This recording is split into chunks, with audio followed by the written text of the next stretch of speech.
여러분 안녕하십니까? 여러분들의 영어 고민을 해결해 드리기 위해서 찐앤짱 영어 교실을 운영하고 있는 조이쌤입니다. 이제 오늘 강의의 주제는 뭐냐 하면요. 오늘 우연히 그 수강생 한 분과 그 대화를 나누게 되었는데요. 자기는 이제 영어를 처음에는 좀 잘해보려고 애를 썼다. 그래서 영어 단어도 외우기도 하고 선생님께서 말씀하시는 단어의 품사에 대한 것도 많이 생각을 하면서 공부를 했다.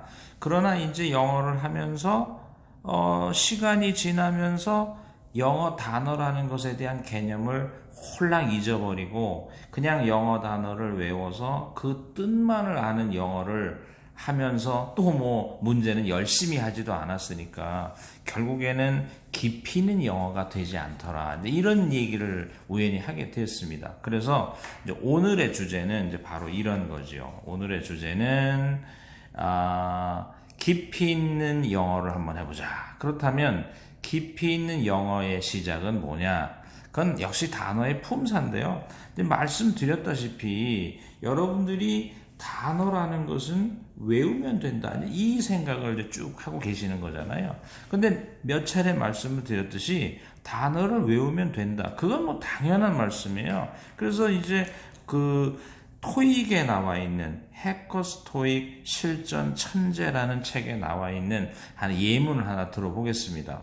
가령 답지를 먼저 보시면 A. appointed, B. pleased, C. elected, D. allowed 이런 네 개의 단어가 나와 있는데 이 단어들을 외우시기만 하면 돼요. appoint, 임명하다. 임명하다니까 요렇게 들어가서 was appointed가 되면 임명이 되다. please, 즐겁게 해주다. 요렇게 들어가면 뭐 즐겁다, 기쁘다.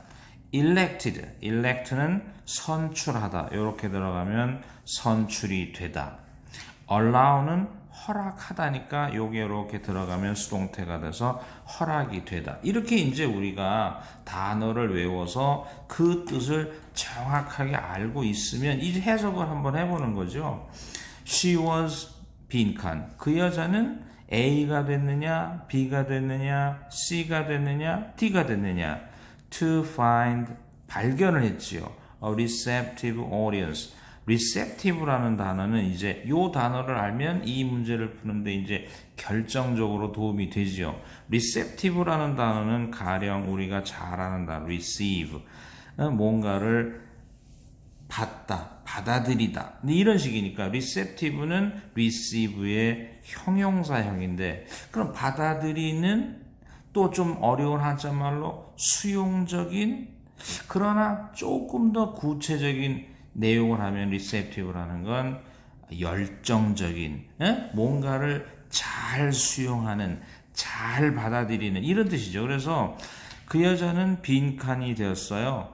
To find a receptive audience. 그래서 열정적인 청중을 발견하게 된 거죠. 열정적인 청중을 발견하면 당연히 그 여자의 기분은 어떻겠습니까? Pleased. 기쁠 거 아니겠느냐. 이런 식이잖아요. 그래서 다시금 물론 쉬운 문제이긴 합니다. 다만 지금 이런 문제를 푸는 데 있어서는 가령 답지에 주어진 4개의 단어를 잘 알고 또 지문에 나와 있는 receptive라는 단어를 잘 알면 이 문제를 푸는 데에는 별 이상이 없는 거죠. 따라서 다시 한번 말씀드리지만 영어의 시작은 단어고 단어의 시작은 물론 그 단어를 외우면서 시작을 하는 겁니다. 그런데 이제 우리가 문법 문제에서 단어를 만났다고 한번 생각해 보시죠. 가령 지금 이제 이것도 역시 해커스 토익 실전 천재에 나와 있는 문제인데요. 가령 A, B, C, D에 주어진 단어들을 한번 살펴보시죠. 그랬을 때 우리가 보면 appear, appearance 이런 두 단어가 있는데 단어의 전미어 중에 ANC가 붙거나 ENC가 붙어 있다. 그렇다면 이것은 동사에 붙어서 명사가 되는 거니까 appearance는 명사가 되는 거고 그것을 떼어낸 것은 당연히 동사가 되는 거죠.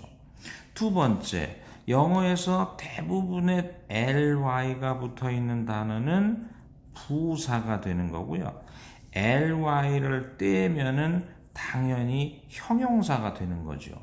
따라서 늘 말씀드렸지만 단어의 품사에는 8개가 있고 8개 중에 감탄사 하나를 빼면 7개가 있고 7개 중에서 우리가 5개가 일반적인데 명사와 대명사를 우리가 한꺼번에 쳐주면 4개 정도의 품사를 숙달시켜야 된다. 그럼 4개 정도의 품사라는 건 당연히 뭐 있었느냐? 명사, 동사, 형용사, 부사가 있었고 예상대로 지금 토익 문제는 이렇게 4개의 품사로 이루어진 답지가 있을 수 있지 않느냐. 이렇게 단어의 품사만 가지고도 우리는 이런 문법 문제를 쉽게 풀 수 있다는 소리예요. 그래서 이제 우선 답지를 보고 이 단어들의 품사가 뭐냐 이렇게 이제 판단을 한 후에 우리가 이제 문장으로 한번 들어가 보는 거죠. 그래서 이제 문장으로 들어가 봤더니 빈칸에 있는 단어는 damage라는 단어를 수식하는 이런 경우라고 보여집니다. 그렇다면 damage라는 단어를 수식한다면 damaged, ed가 붙은 단어의 품사가 무엇일까 하면 ed가 붙은 단어는 형용사 역할을 할 수 있고 형용사를 수식하는 건 부사라는 것을 알 수 있지요. 따라서 우리는 다시 한번 말씀드리면 문법 문제에서 단어의 품사를 가지고 문장을 다룰 줄 안다는 것은 곧 무엇을 의미하느냐? 토익의 문법 문제는 해석을 안 하고도 문장을 다루면 쉽게 우리가 문제를 풀 수 있지 않느냐, 이런 식의 개념이고요. 또 하나 넘어가서 이제 우리가 문장에서 단어의 품사에 대한 이야기를 조금 더 해보시죠. 그렇다면 all orderly systems break down over time, but our bodies resist this decay extremely well. 이러한 예문이 하나 있다고 보시죠. 그렇다면 여기서 이제 제가 질문을 하나 던져봅니다. 첫째, 여러분들이 생각하는 올의 품사는 형용사일까요? 명사일까요? 둘, 여러분들이 알고 있는 오더를리의 품사는 일반적인 개념에 따라 부사일까요? 형용사일까요? 이런 질문을 한번 던져보는 거죠. 가령 이런 겁니다. 올의 품사가 형용사다 하면 뭐든이 되는 거고요. 올의 품사가 명사다 그러면 모든 플러스 사람이나 사람들 혹은 것이나 것들 이렇게 이제 될 수 있는 거죠. 그래서 만약에 올의 품사가 형용사라면 당연히 명사를 수식할 거고 모든의 품사가 만약에 명사, 대명사라면 문장에서 주어, 목적어, 보어 역할을 할 수 있는 거죠. 만약에 이제 그럴 리는 없겠지만 오더르리의 품사가 만약에 우리가 ly가 붙은 부사 아닌가요? 라고 말하면 우리가 오더르리는 가령 우리가 질서, 정연, 하게 이런 거냐 형용사로서 질서, 정연, 한이냐 이런 그 차이가 이제 생겨나게 되는 거 아닙니까? 그 다음에 이제 두 번째로 가서 우리가 두 번째 줄에서 but our bodies resist this decay extremely well 이런 표현에서 여러분들이 생각하는 this라는 단어는 형용사일까요? 아니면 명사일까요?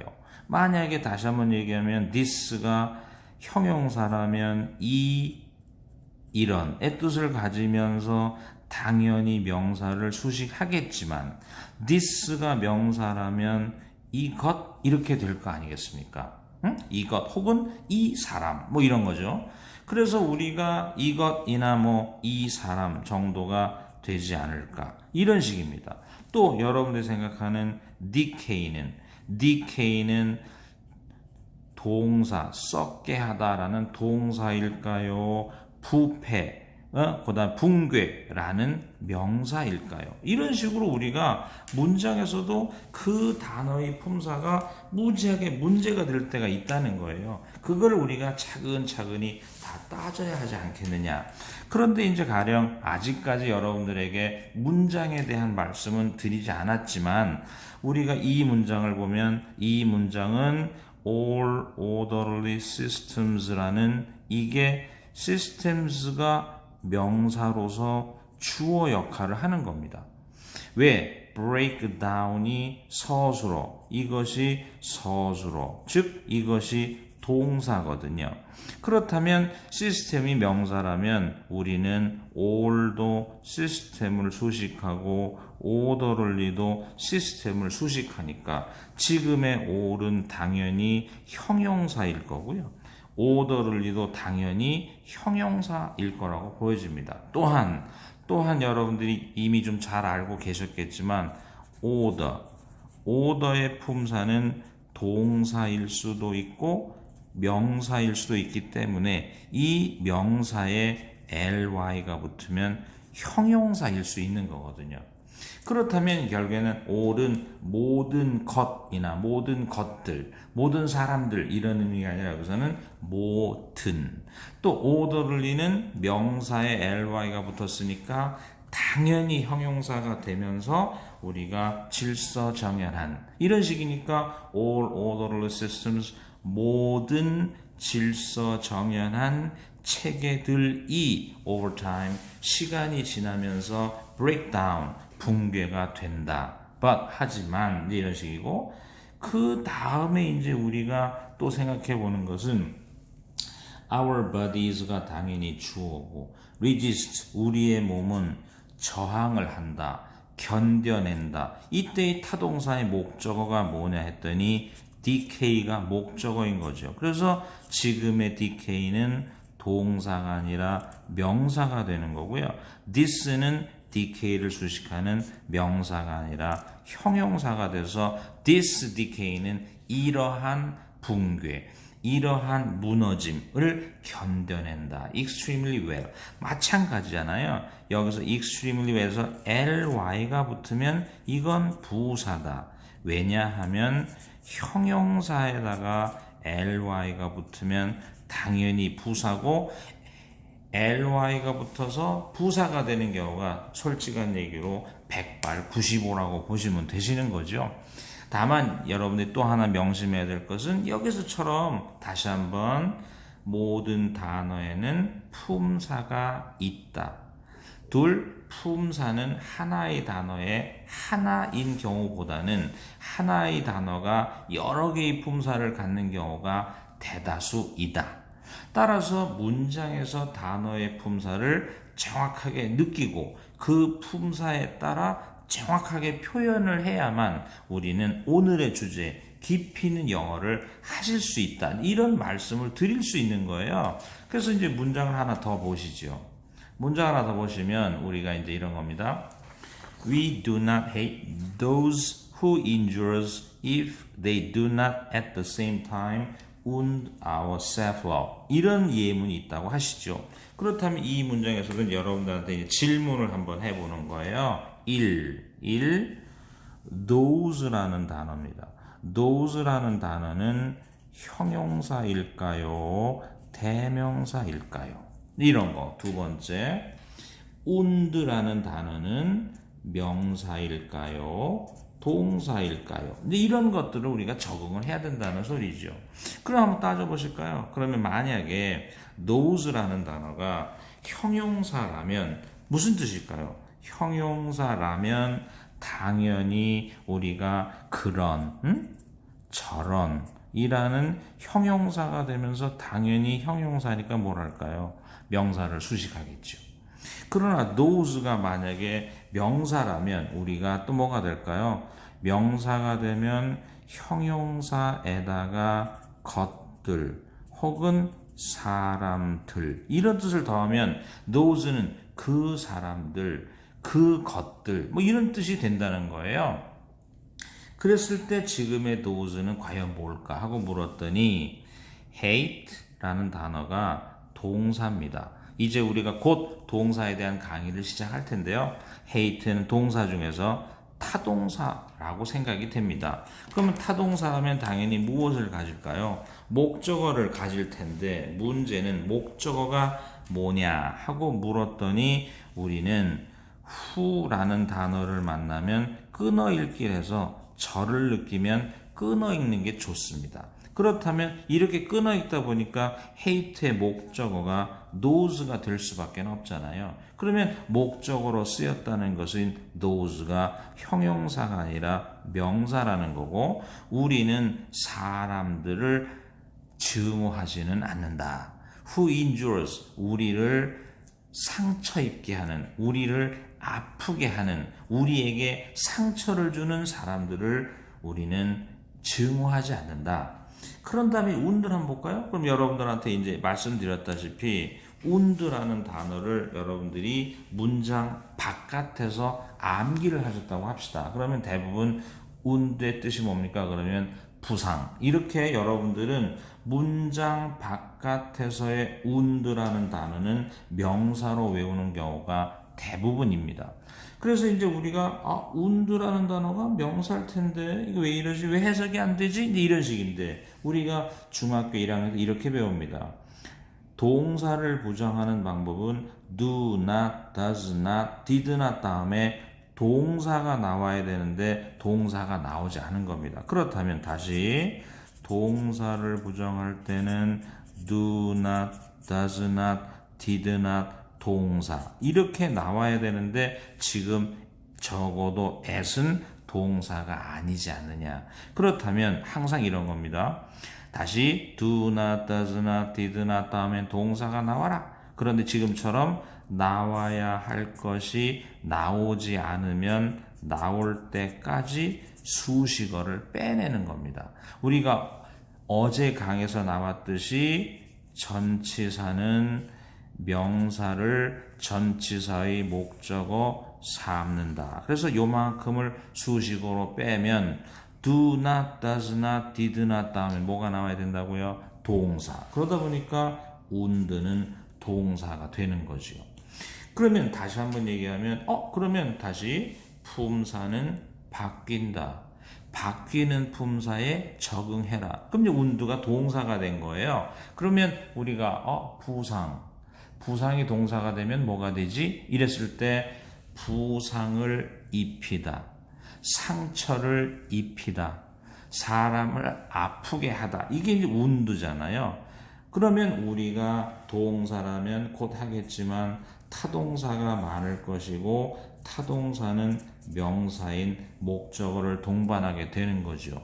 따라서 지금의 would는 다치게 하다, 상처를 입히다. 그렇다면 만약에 그들이 at the same time 그와 동시에 our self-love, 우리의 자존심을 상하게 하지 않는다면 이제 이런 식이죠. 그래서 이제 오늘 강의의 결론 말씀드렸다시피 깊이 있는 영어, 정확한 영어, 잘한다는 말을 듣고 싶은 영어 이런 것을 하기 위해서는 1. 단어를 많이 알아야 되면 물론이고 이렇게 문장 속에서 변화를 하는 단어들의 변화를 느끼고 변화를 발견하고 변화에 적응하는 이러한 실력이 있어야만 깊이 있는 영어를 할 수 있습니다. 오늘의 주제 깊이 있는 영어에는 단어의 품사를 잘 다룰 줄 알아야 되는 것이 필수다 라는 말씀을 남기고 오늘 강의를 여기에서 접겠습니다. 수고하셨습니다.